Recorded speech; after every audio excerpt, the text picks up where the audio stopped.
Received a motion from Iowa, Lisa Bluter, 33 years in the game, got her first head coaching job because she saw an ad in a newspaper and applied, and ended up getting it. Her team comes up one game short, but again, for a team that was upset in the round of 32 to make it to the title game, incredible. And here's the thing, as we are joined now by Angel Reese, most outstanding player. Angel Reese, you are a champion. How does that feel? How are you wearing that, Queen? How are you wearing that? I don't even know what to say right now. I'm blessed. I can't do this without my teammates. I can't do this without LSU. They gave me another chance. They gave me opportunity. They gave me life again where I wanted to come to a program where I could be confident and get championships. And under a coach like Kim Mulkey, where I wanted somebody to push me.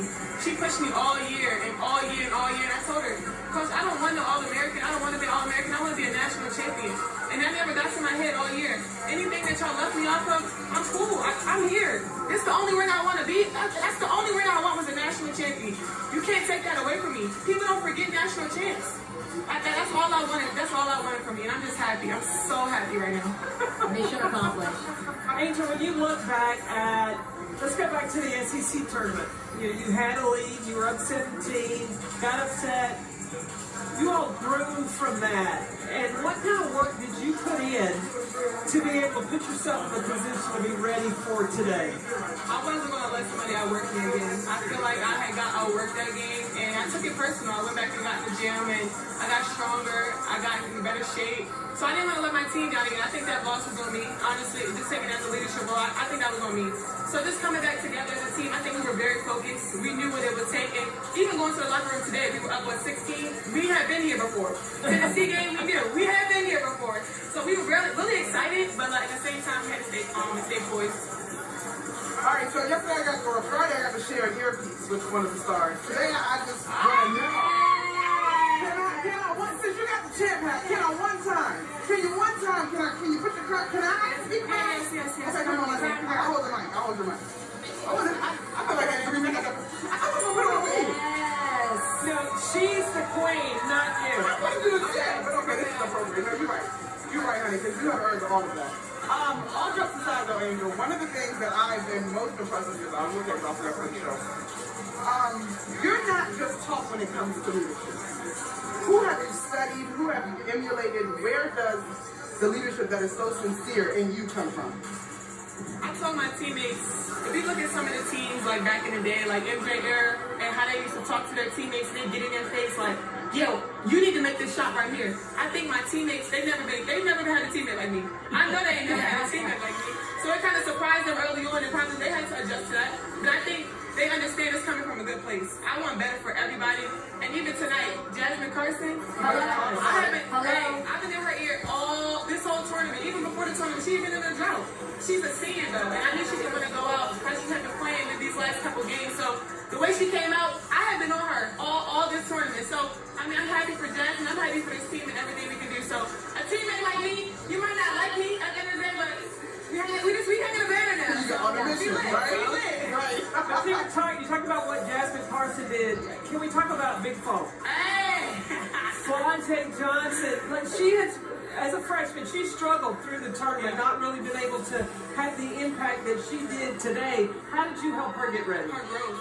I mean, even I remember the first possession of the game, I think she turned the ball over. And I told her, NBA, next best action. Next best action. I like that. And she has to understand that as a freshman, you got to be patient with the freshman, but she's not a regular freshman. You got to realize that. So I've been on her hard as well all year, and I think she has developed into a role where she knows that she's not scoring, she can rebound and defend. And she has garnered a lot of top draft picks, a lot of top players, and she's locked them down. So I'm super proud of Flajay.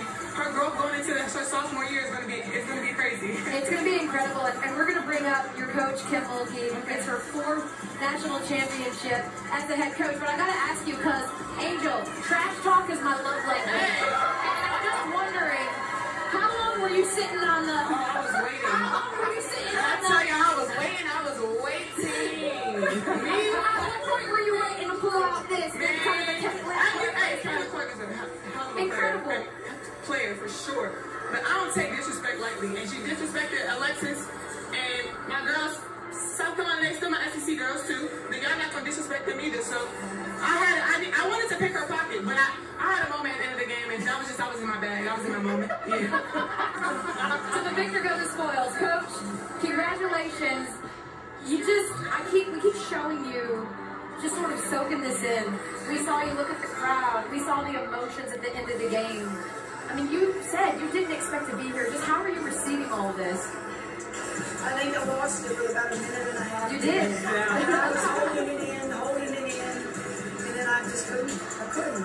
And I was trying to squeeze my nose, anything I could do, and it wouldn't stop. And I just looked across at those LSU fans and Flage and Angel looking at me, and I'm like, this game's not over, but I think we're fixing to win it. I lost it.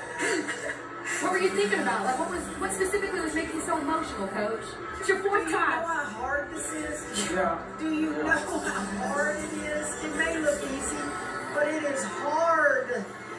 And to do what we did in year 2, I thought about all the players that I've coached in my career that didn't get to get a ring. You feel like you let them down. But wow, I'm still emotional. I don't even have the words to give you any logical explanation how we did it other than talent that came together that let me coach them. And I gotta give credit to our bench. Our bench in the first half, everybody, I got on them in the semifinal game. I was hard on them. They hurt us. But they took it like troopers, and they won the game for us today. Our bench, guys, in the first half, I had 3 starters sitting by me. But, Tim, you've been here before. You've run 3 national championships from Baylor, now 4. I'm sorry, the game's over now. Yes, not 4. But because my question is, leading up to this game, the mental preparation that your team was locked in for, what did you do to help them be mentally ready after the game on Friday to play like they did today? No magical words. They will tell you. I'm not a coach that gets into what I'm going to say, go win it for the Gipper and plan my pre-game speech. Are you kidding me? I might go in there and dance. I think what I did, you want me to tell you what I did? Yes, we want to know. I walked in there and I said, play that funky music, white boy. Okay. Did I, Angel? And they just laugh at me. Just to loosen them up. I don't know why I played that song. Yeah. But in my head, but I did. Yes, I like it. That's who I am. I don't have to prepare players that are competitors. They're ballers out there. I called that quick timeout and I jumped Flage because we knew Flage was better than that. Right. And if you get Flage just mad enough, she's going to have that mentality. I'm going to show you, Coach. And I needed to get her at that moment. Well, also, how about this one? Come on, girl. Jasmine Carson joining the set. Jasmine, what got into you today?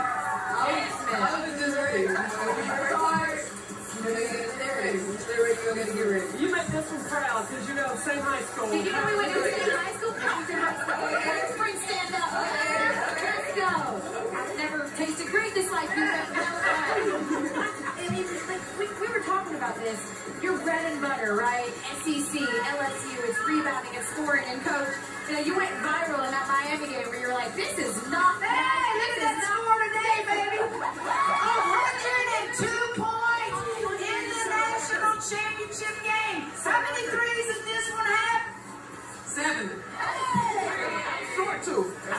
My bad, Joe. You have 7. 5. Doesn't matter.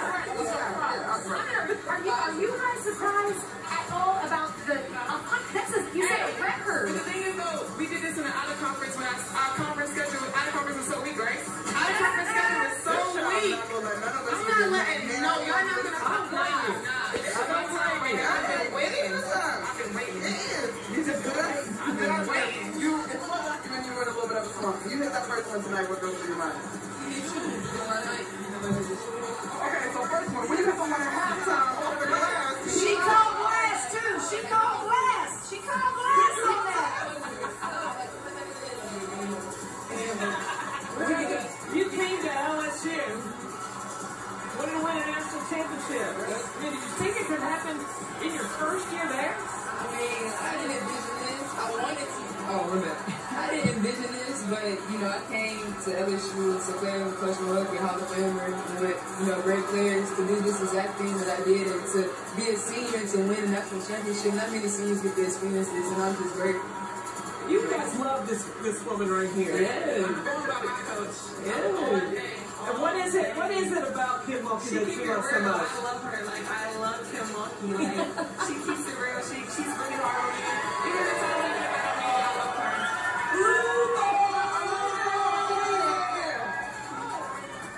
Alexis Morris has just joined us here on set.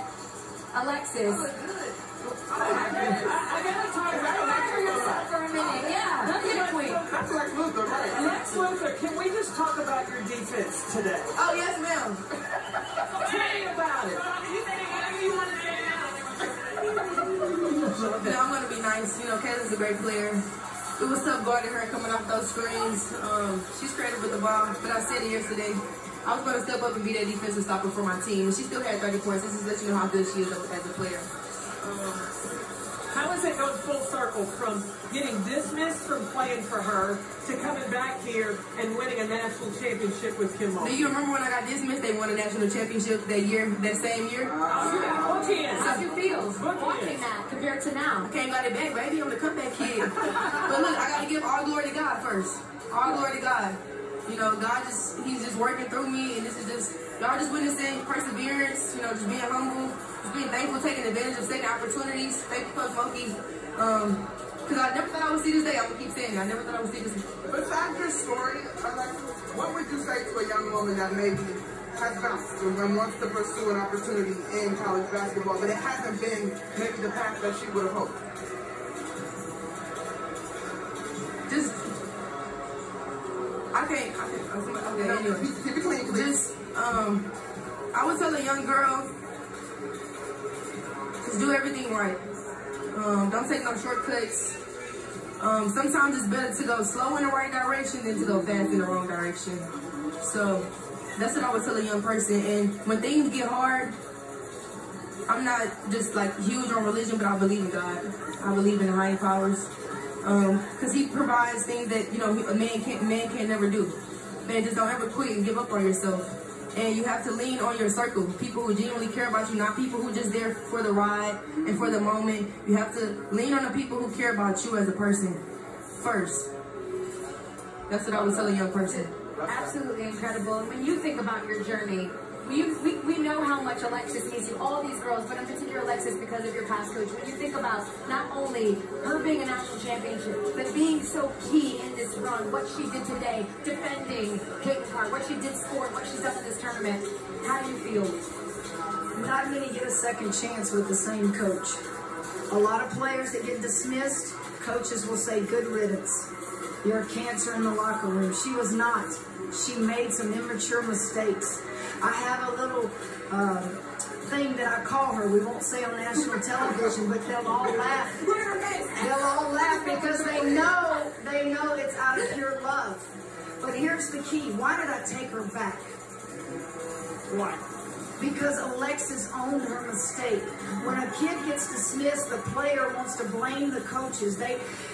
And the parents want to blame the coaches. She owned her mistake and did it. And you think about the story and the life she can tell to a lot of people. Yep. Own your mistakes. Yep. And the story that you can all tell to all the people is that you are national champions. You go down in history, the first basketball program at LSU to win. Thank you for joining us. Thanks for everybody at home. Let the good times roll.